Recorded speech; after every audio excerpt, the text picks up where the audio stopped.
Hello everyone, welcome back to my channel. Chicken curry అండి. Bachelors ఈజీగా ఎలా చేసుకోవాలో చూపిస్తాను. టైం కూడా సేవ్ అవుతుంది. ప్రాసెస్ కూడా చాలా సింపుల్.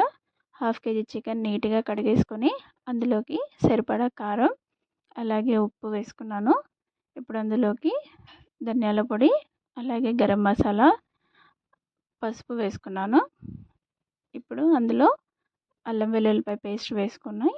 2 టేబుల్ స్పూన్ల పెరుగు వేసుకున్నానండి. సమ్మర్ కదా, కొద్దిగా చికెన్ వేడవుతుంది, పెరుగు వేసుకుంటే సరిపోతుంది.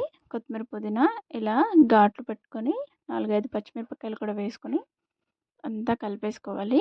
ముక్కలకు బాగా పట్టించిన తర్వాత ఒక 10 నిమిషాలు పక్కన పెట్టుకుంటే సరిపోతుంది. అప్పట్లోపు మనం ఆనియన్స్ టమాటోస్ కట్ చేసుకొని పెట్టుకోవాలి.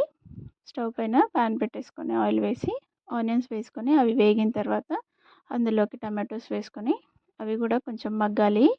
నూనెలో అంతా మగ్గిన తర్వాత ఇప్పుడు మనం చికెన్ వేసుకోవాలి. కలిపి పెట్టుకున్న చికెన్ వేసేసుకొని ఆ గిన్నెలో కొద్దిగా వాటర్ వేసుకున్నానండి. తర్వాత ఇలా అంతా కలిసేలాగా కలిపేసుకోవాలి. ఇలా కలుపుకొని కొద్దిగా వాటర్ వేసుకున్నాను. ఇలా వేసి మూత పెట్టేసి మీడియం ఫ్లేమ్లో ఒక 5 నిమిషాలు ఉడికిన తర్వాత ఒకసారి కలిపేసుకోవాలి. ఇప్పుడు అందులో ఉప్పు కారం సరిపోయిందా అని చూసుకొని మనం అడ్జస్ట్ చేసుకోవచ్చు. మళ్ళీ మూత పెట్టేసి ఇంకో 5 నిమిషాలు ఉడికించాలి. ఇలా చిక్కబడుతుంది. ఇలా చిక్కబడిన తర్వాత లో ఫ్లేమ్లో పెట్టి ఇంకో 2 నిమిషాలు ఉడికించుకొని స్టవ్ ఆఫ్ చేసుకుంటే సరిపోతుందండి.